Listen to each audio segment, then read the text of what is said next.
Hello, everyone. This is David Ellis, and I'm here with Laura Massey. Nicole DeCroce couldn't be here today, so we are doing this recording. And today's topic is going to be a very interesting topic for those of you who are bent to the more natural way of accessing spirituality. So, Laura just did a trip to Scotland where there was a blend of the natural and also the technological. Okay, so I guess that begs the question. Laura, is shamanism still relevant in a modern society? Oh, we're going to start this discussion because I know I'm going to have problems, right? Stopping you from giving your opinion on this one. Go ahead, Laura. Introduce yourself first of all before you begin. Hi, David. I'm part of the Andrew Bartz's New Teachings team, and I also have with Matty Waller and Del Tobin Two Feathers Medicine. So the three of us have been working very closely with Andrew recently, and we all trained with Andrew probably over about 10 years now. So Andrew teaches how to be a modern shaman in a modern world, David. So that is in potential for everybody, but not everybody is going to choose to do it, as we know. But why would you want to do it? It's like a calling. And those who recognize there is like a false matrix, a false light system on the planet, realize you can work with the natural energies of Earth. It's not wizardry. It's not really magic. You can make it magical and you can make it as mystical as you want to, and that's the beauty of it and the joy in it. But it's working with the natural energies of Earth. It's working with the unseen energies of Earth. And it's a beautiful way to live your life when you walk in balance with that. And most of us have forgotten how to work with the natural energies of Earth. Interesting. First of all, I want to apologize to the audience. Laura's name tag on the screen is not Andrew. She's using Andrew Bartos's phone because we had technical difficulties. So Laura did not undergo any transition that we should know about. We are trying to do at this point in time is okay. So Laura, I'm going to be devil's advocate, right? I'm going to Yeah. be devil's advocate. I am going to say that there are a number of elements of shamanism which would not necessarily work in a modern world. Like, let's say I live in an apartment, as an example, and I just want to make my ceremonial fire, right, in the apartment. I just want to just build a little fire in my living room. So for those people who are living in big city areas where they may be in apartments, condominiums, and townhouses, as an example, would that Okay. be a deterrent to undergoing the training in shamanism? No, but for those who argue for their limitations, it's a perfect reason not to. But if you want to be a true shaman in the modern world, you're not going to argue for your limitations. You're going to recognize where you make excuses not to do things. And they're all the blockages we have for whatever reason, which stops us doing these things. So you live in a modern apartment high up.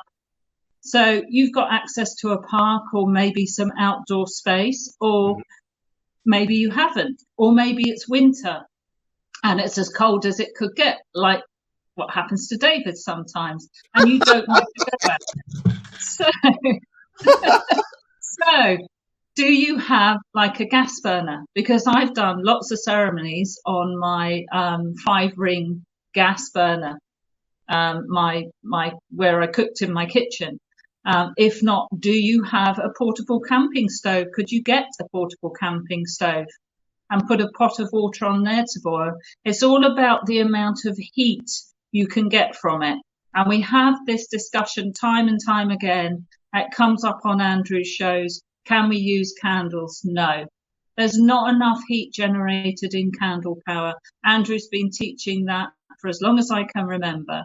You need to do a fire. And I made plenty of excuses for myself. And I lived, when I started doing this, I lived in a house with a garden. And my excuse was the neighbours will see me. They'll wonder what I'm doing lighting a fire. So I used to hide myself, and I used to get a barbecue tray and hide myself at the bottom of the garden so the neighbours couldn't complain about the smoke. So we do make a lot of excuses not to do things, but you can do it in an apartment and ideally do an outdoor fire. But if you need to generate some heat for the clearing of negative energies or the other alchemy work that you use heat for, you can do it over your stove at home, but you need a flame. It's you want that flame that generates that heat. Which brings us to the next issue. Let's say that we live in a modern society and we've discovered the uses of aspirin as an example. The origin of shamanism, well, a lot of shamans used to be called medicine women or medicine men. In today's world of medicine and traditional medicine, is shamanism still relevant? I only ask this question because a lot of people would be like, oh, I have a headache, call the shaman. Nope, I'm just going to get an aspirin. There's a convenience to modernization, which tends to cause a laziness among people who practice shamanism or people who want to practice, because shamanism is not something that is an overnight or weekend course. So have at it, Laura. No, it's not an overnight thing. It's a learning and something it's in your DNA really that you want to do. But anyway, yes, modern medicine, so much of it comes from the natural world anyway. I actually believe in a combination of both. I'm not going to go that, no disrespect to light workers because I've been there myself, but I'm not going to go down the zealot light worker route of saying, don't take a paracetamol or aspirin when you've got a headache, because the most important thing really is to be pain free. But if you want to take maybe something you could do in shamanism, this isn't necessarily shamanism, but use some of the natural ways of relieving pain, like craniosacral therapy. If you're getting regular headaches, have some craniosacral therapy, or buy a still point inducer, which you can get on Amazon. Actually, don't pay Amazon prices because that's too expensive for still point. You should be able to find them from Upledger a bit cheaper.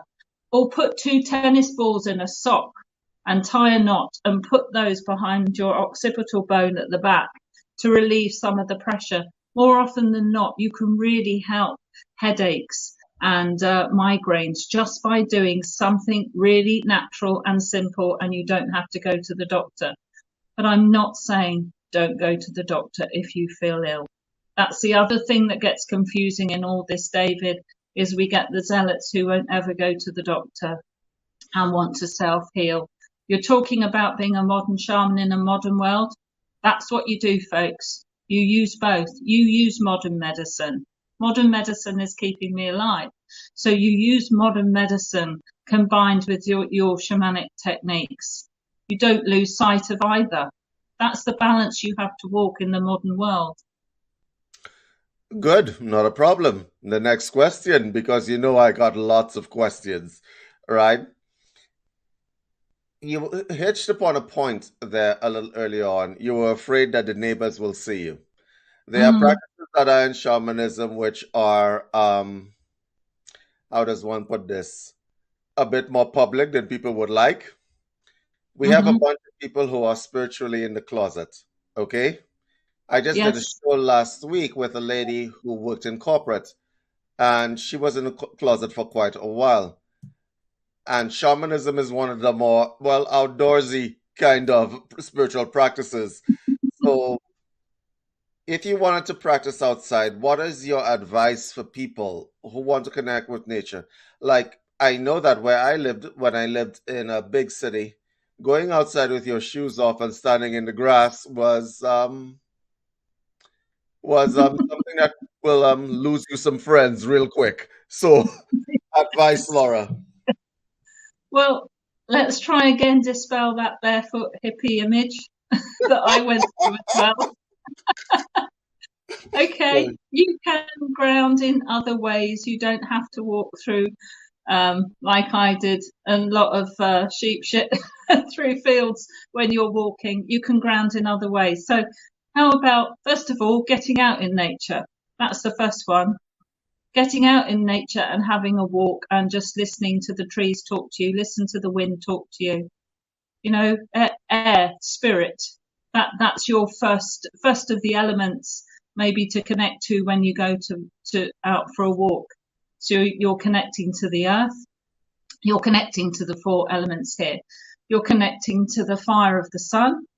That's the fire element. You're connecting to earth. You're connecting to the wind. And you're connecting to water, because water is in everything, even if you're not by a stream. So don't think that you lose connection either when you go indoors, but it's enhanced when you go outdoors. Now, what I found over the years is I had to work on losing those projections, which gave somebody else's view of what I was doing greater input into me than my own view of what I was doing. And I've lost that.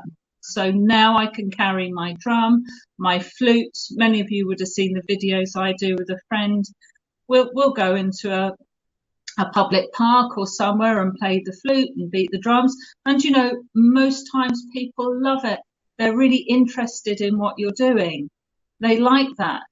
So I go out and talk to the wind. I mean, it's considered, of course, you know, you're crazy if you talk to yourself, which of course it isn't at all, because you can have some very good conversations with spirit and with your inner self too. I mean, that's, you know, but just go out there and do something that connects you with nature. That's the first step. And so many of the people out there who've started off on the shamanism route do just what I used to do. They collect a feather, they collect a stone, they collect something from somewhere they've been, like a sacred site, that connects them to that space. Now, that's not difficult to do. Nobody's going to comment on you picking up something from a sacred site, be it a feather or a stone or something like that, that's connecting you to that special place. But the important thing is don't let other projections run your life. Agreed. And I just want to say something here on that point. Listen, you guys are going to be weird to somebody. Everybody is weird to somebody, okay? That's the motto that you should live by. So no matter how weird you are, you should just be yourself, because there's one thing that I've learned in life. If they can't accept you as you, then they can't accept you, period. Yes. Really. Yes. Which brings us to the next construct, shamanic psychology. I wanted to do an entire show on this. Okay? I wanted to do an entire show on this question, but I'm going to just squeeze the question down. When one decides to walk the path of shamanism, obviously the psychology will have to change. And I say this because shamanism is about connectedness with self, connectedness with spirit, connectedness with the nature and the elements around you. Many people walk out of connection, and this is largely due to the fact that, well, they're on screens like the one I'm looking at right now a lot of the time, right? And they're in their phones and stuff like that, and all that pulls you away from who you are.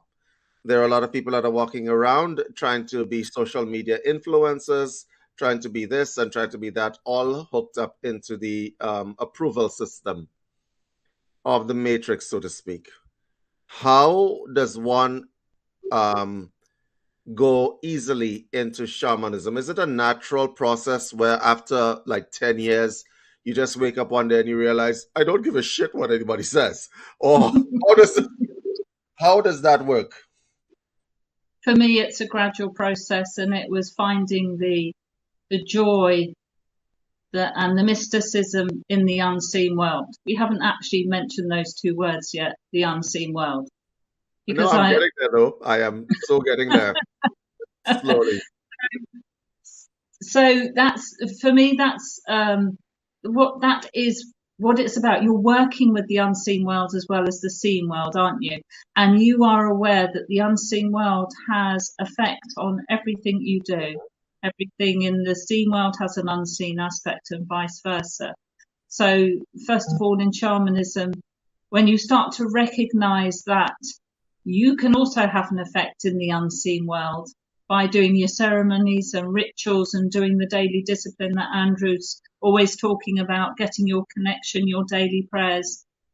And you can see how it can work for you, not in a selfish way, but and there's nothing wrong with that actually, in a self-developmental way, working with the unseen world. It's about you growing your soul and taking on the responsibility to grow your soul this lifetime. I've drifted somewhat from the question, was David, sorry. No, you haven't drifted from the question. You're actually on point with the question.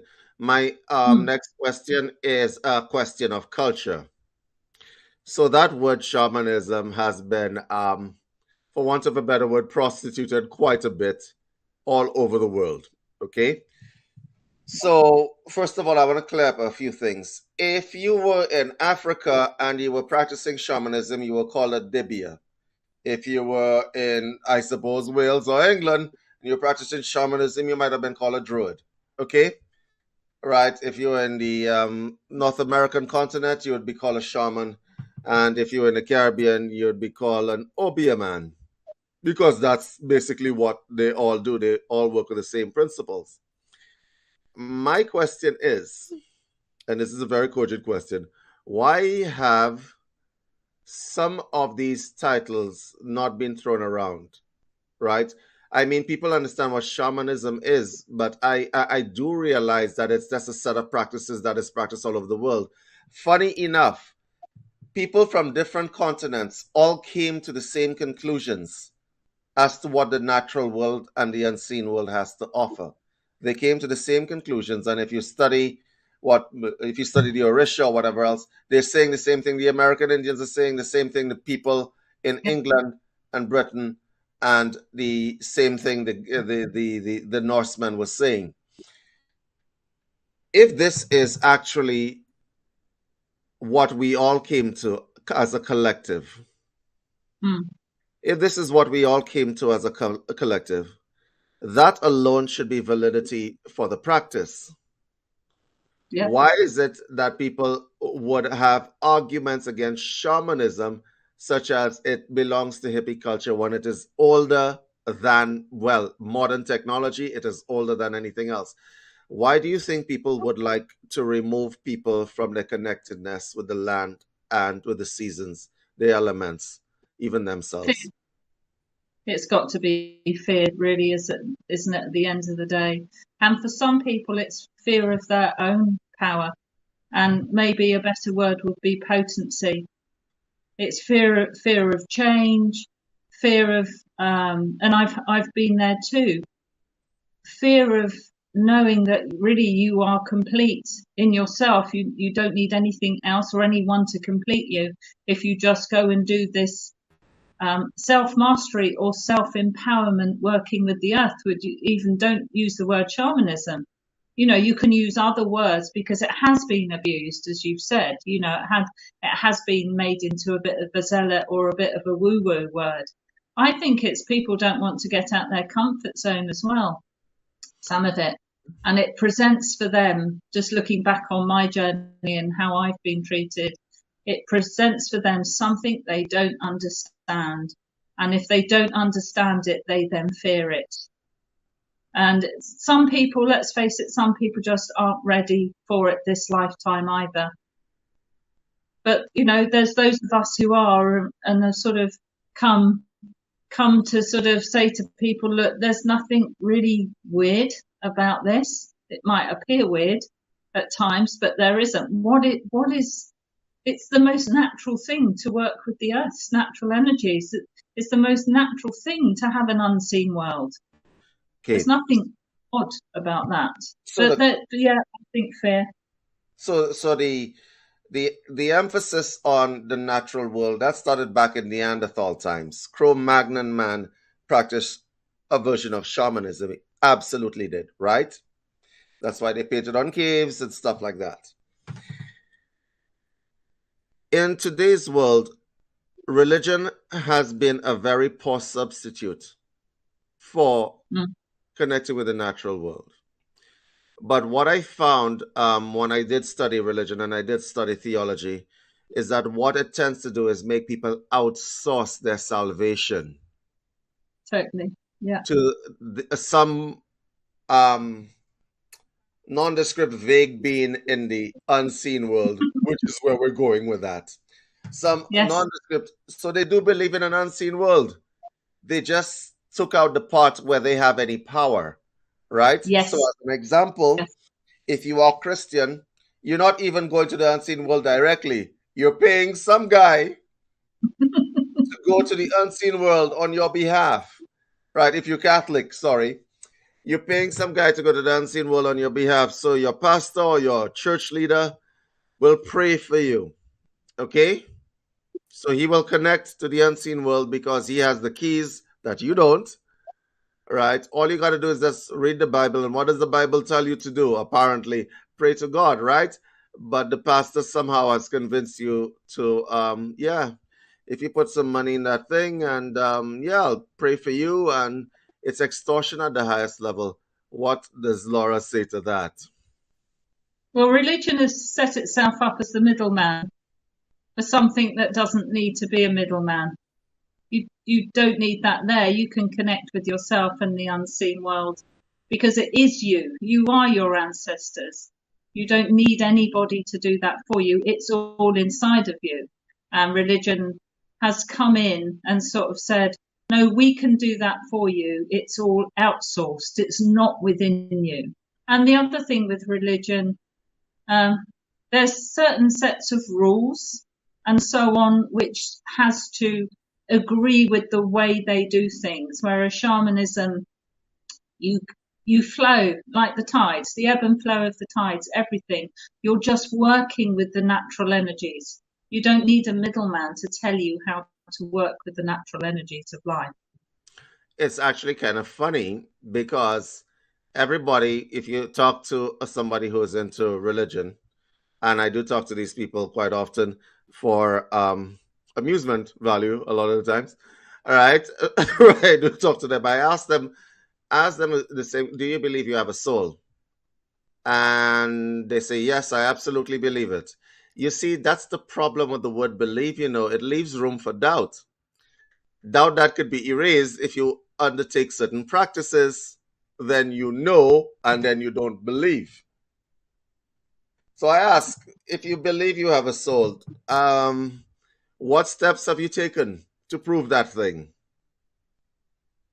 to yourself?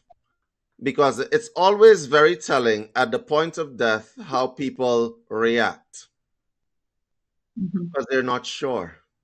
They may have been wrong and they didn't take the time during their life to do that. What do you suppose is the underlying fear that people have of actually encountering the unseen world? I understand that the priests have told you that if you go try to find the unseen world, it's haram or it's or whatever the case is. That's witchcraft, ironically speaking, because right, that's witchcraft. That's like voodoo, obi, or whatever else, and there's a stigma attached to it. What do you suppose is the underlying fear of people encountering the unseen world?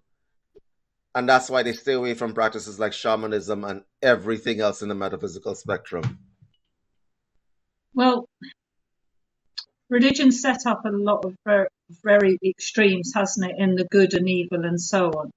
And we know we work with dark and light, or we work with negative energies, but we've always, religion will teach that they can overpower you, that you have to be totally in the light, whereas you can, and I know practitioners who do, work with both and maintain a middle balance.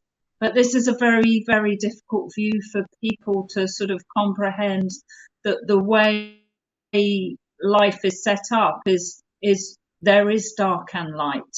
And I know we work in the light, and this has been something I've had real difficulty understanding and always been fearful of, let's say, the dark side of magic and stuff like that. I don't dabble in it. But having said that, I know I'm self-empowered enough to stand in my own light. And I do the practices to do that. Mm-hmm. Here's the thing. I think the majority of the world's population lives in daily fear of their own mortality, that they're Mm, going to die soon. yeah. I think that that's the case. I think the majority of the world lives in absolute fear that there is some evil forces outside that they cannot actually see that's after them, whether you call it the devil or whatever the case may be. And I wonder why there is a choice to live in fear. Is that part of the design of the universe? That people choose to live in fear when there is a simple solution right in front of your face, right? If you fear something, go towards it as opposed to running away from it for decades. So, this part of human nature absolutely fascinates me.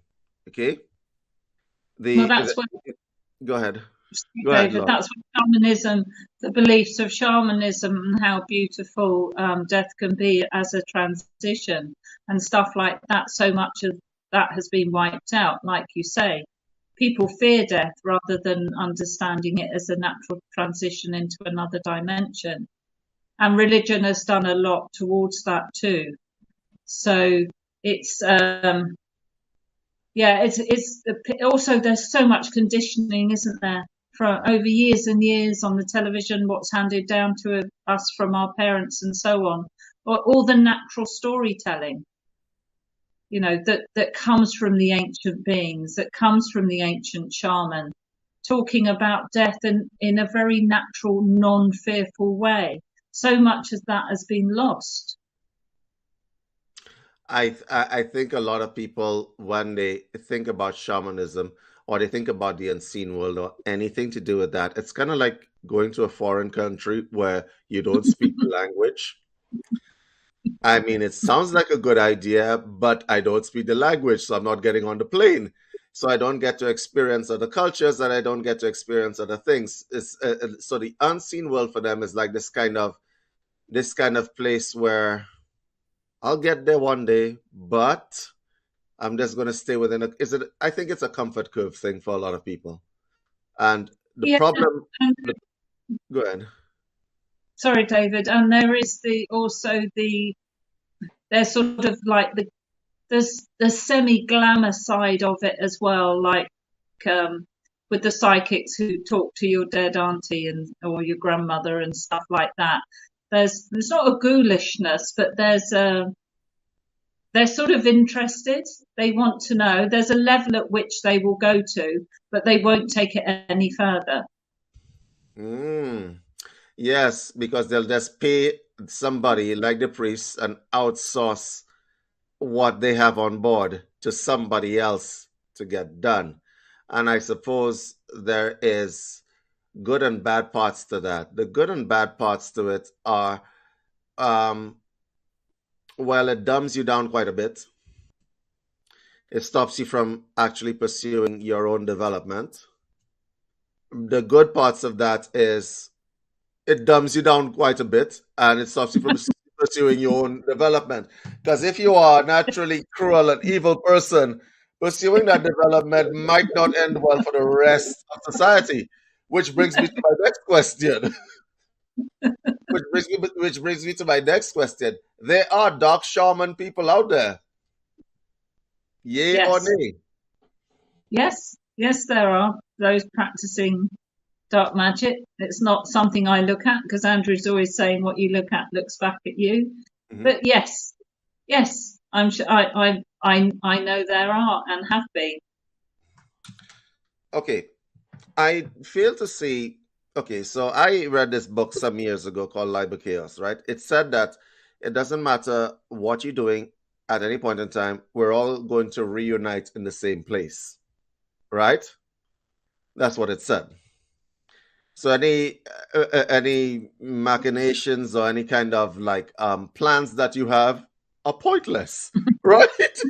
Because any plans that you have of world domination, right? I'm Yeah, going to conquer the world are pointless because you're going to die. We're all going to end up in the same place. You're going to be recycled like hell. We're going to experience the janitor life. We're going to experience the king life. Each one of us is going to go through those cycles of birth and rebirth, and then eventually, I suppose at some point in time, or probably it may not stop, depending on your belief system, we're going back to the same place. So why are you doing all of this stuff? Okay. I remember reading that book and getting and falling into a slight depression due to this fact. And I say, because like, but I have plans. Oh, they're pointless. Right. So like I was going to go to the cinema this evening. Oh, that's pointless as well. Why? What are you doing all this for? Which is why there are some extreme forms of spirituality, which came from shamanism, right, where people literally don't do anything. Okay, it's like we're just waiting for this shit to end. What is your what is your opinion on that? It's a free world universe. It's a free world planet in You a know free what? world galaxy. So you use no good battling against that. It doesn't mean you don't have boundaries. It doesn't mean to say you don't practice all the lovely good shamanism, if you like, with your good ancestors in this lifetime, because you're all going into the big melting pot at the end. No, it doesn't mean that, because it's so much of it is about building on other lifetimes to free yourself from the karma as well, and the understanding of that, the understanding of releasing of trauma for yourself and your previous and future generations and so on. And when you get into shamanism, you start to get a grasp of all that and realize that the work is not just for yourself, but other people doing the dark stuff and so on. It is a free world planet. So am I going to engage them? No, not unless they try and put a foot in my reality. And then I will engage it, because I like my reality to be full of unicorns and butterflies, and I don't. I love You just did a plug for all the hippie type people out there, you know, right? I know, a fluffy kitten.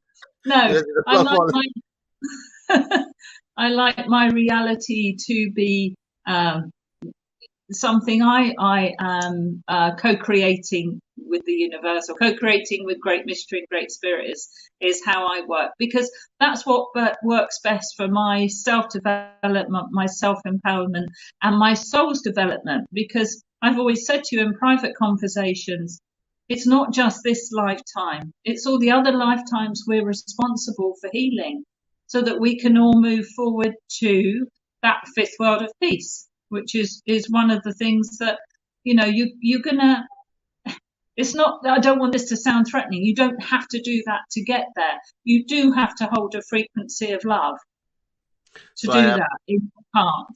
So I have a comment to the question. For the people who are practicing the nothingness approach, Yeah. I just want to let them know that you planning to do nothing is a pointless plan on top of it, right? But you mentioned something there that is very interesting to a lot of people. The fifth world of peace. Describe, Yeah. what does that mean? It sounds so hippie. I feel like rolling a joint right now. Tell me.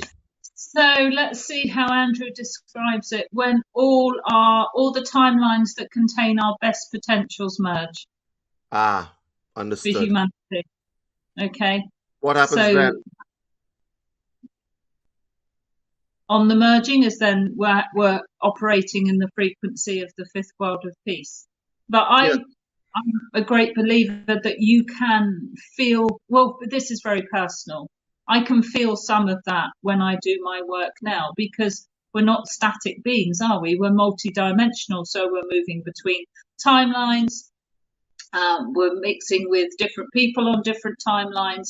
And I choose, I hope, in the unseen, that's my aim, and in the dream world and whatever, to find my soul family to co-create the energies of the fifth world of peace.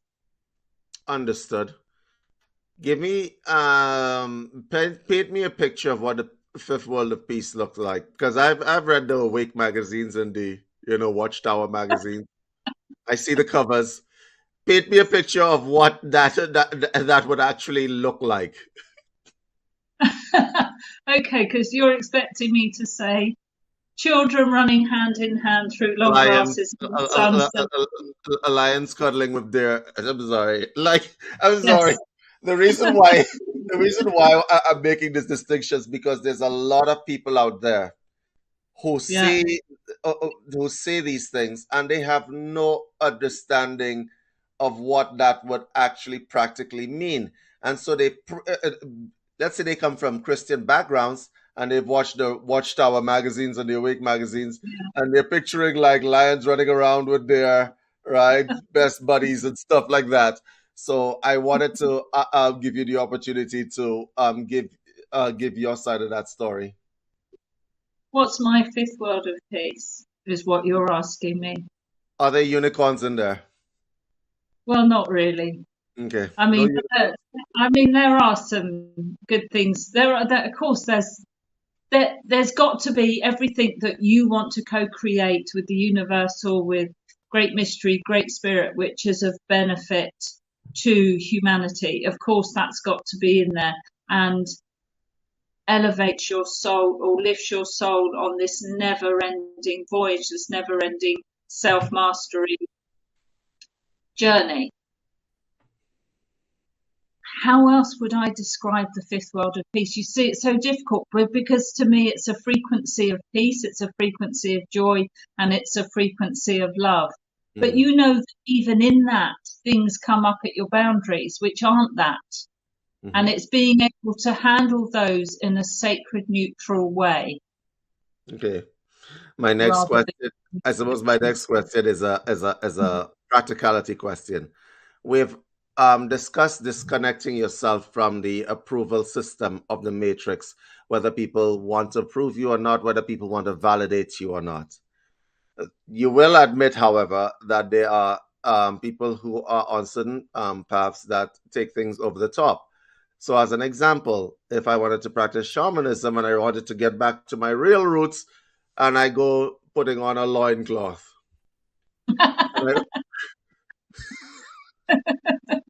Yes, I know. Do you remember Matty saying on one of the shows that just because you wear a poncho doesn't make you spiritual? Which we thought was hilarious. Let's say I put on my loincloth. Let's just say I put on my loincloth. Yes. All right. This clothes thing is no. I'm just going to take that off. All right.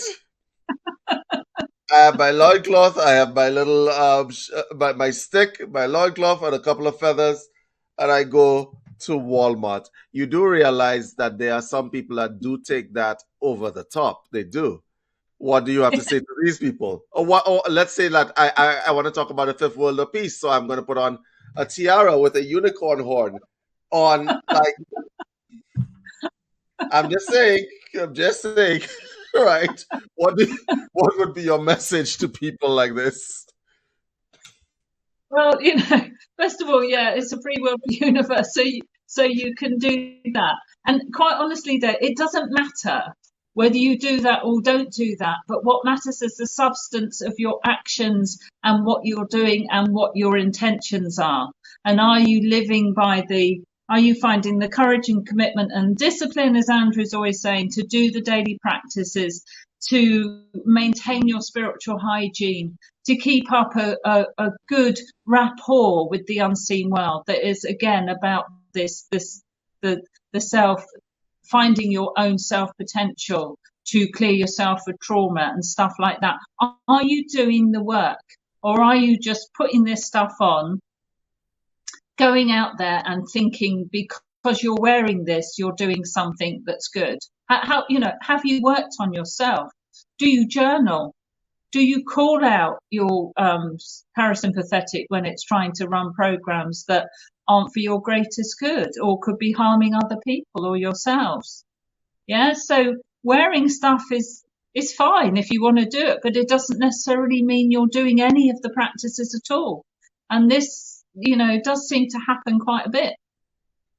Yeah, the reason why I brought all this up is because, honestly speaking, I think there's been a disconnect between the substance of practice and the appearance of practice. Okay?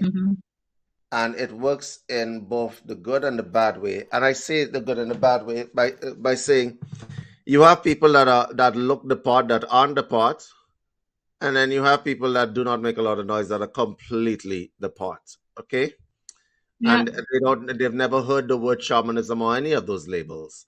So Hmm.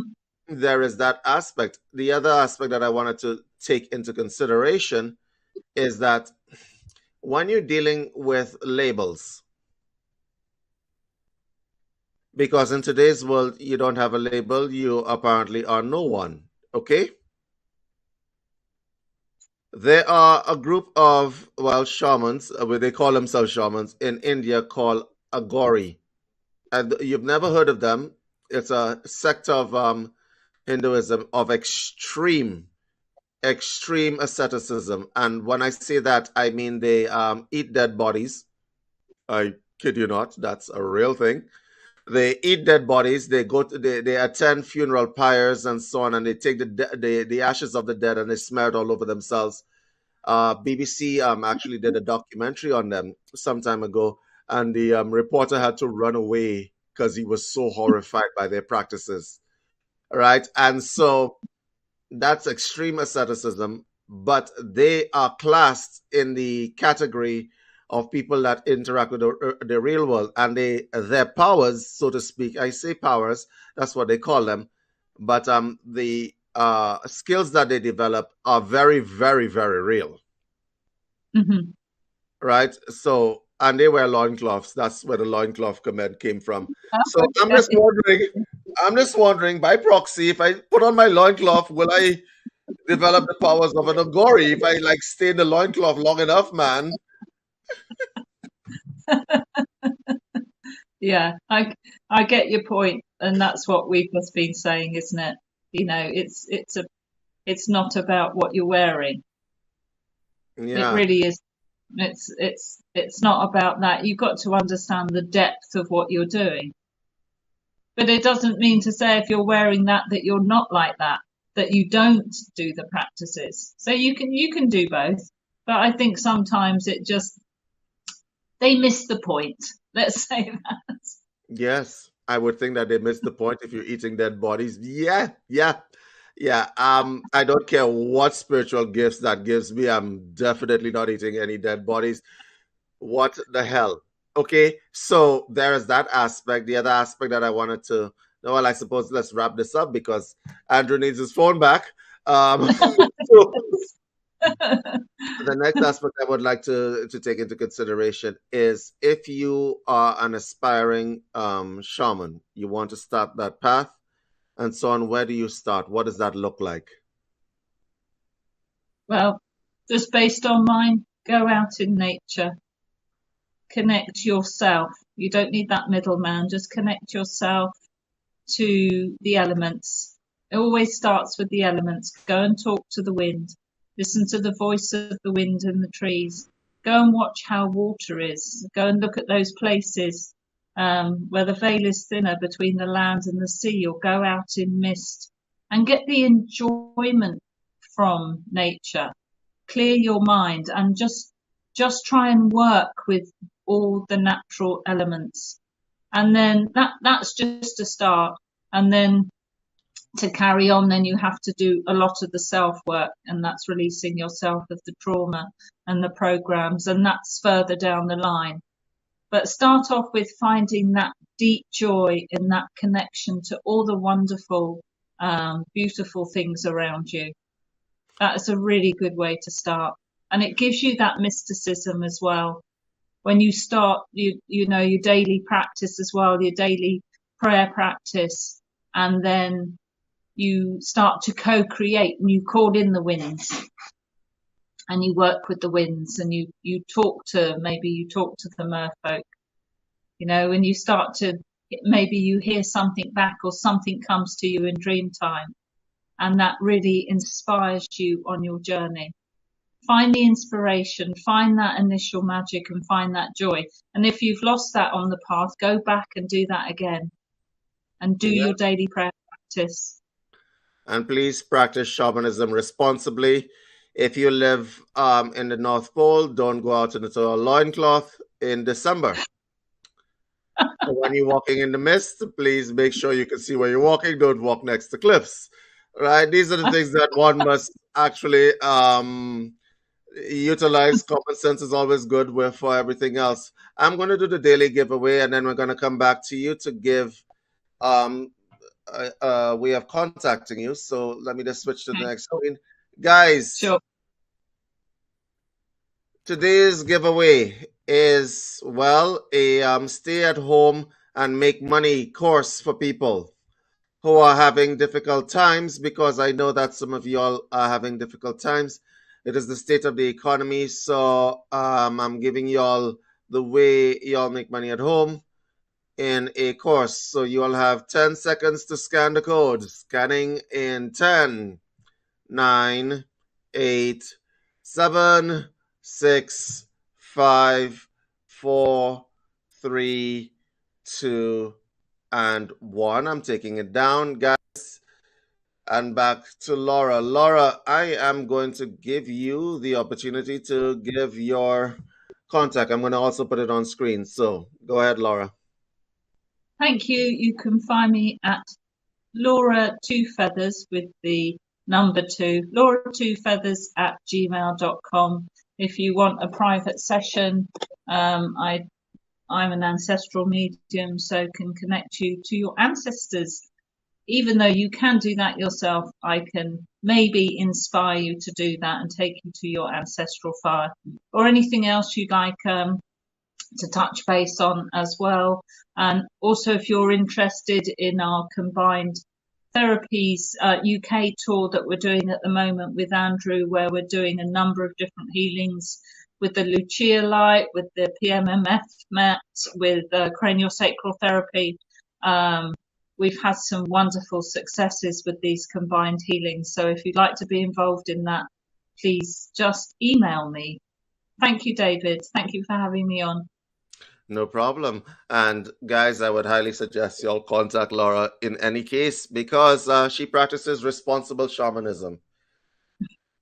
And I wear a poncho. David, I do wear a poncho. I'm sorry, I do. You wear a poncho? Really? Okay, all right. So she practices responsible shamanism. I love the earrings. Guys, I will see you guys next week. Take care, guys. Thanks, David.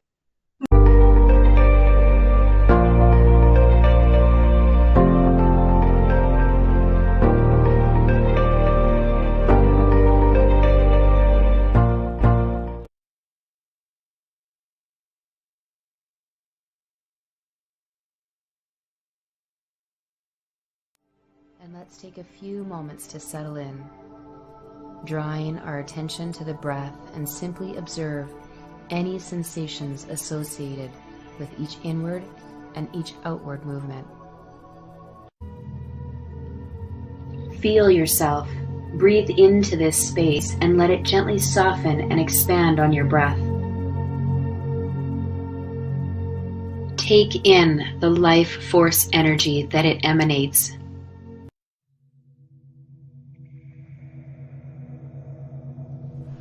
Ten-minute chakra balance guided meditation for positive energy. This is your time. If thoughts intrude, imagine they are colored balloons separate from you.